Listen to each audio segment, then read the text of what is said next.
Miss Melka from Happy Belly Catering Services and Pastry Shop. So, yung mga nasa buffet station, welcome din po. Mag-clip ng inyong pong cash gift. Ayan, yung mga nasa labas po ng events place, welcome po. Bati po tayo sa ating couple. Tuloy-tuloy po tayo for tonight. There are times when I just want to look at your face with the stars in the night.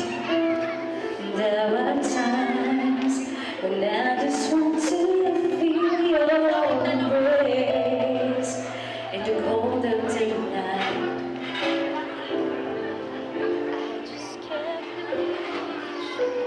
All night.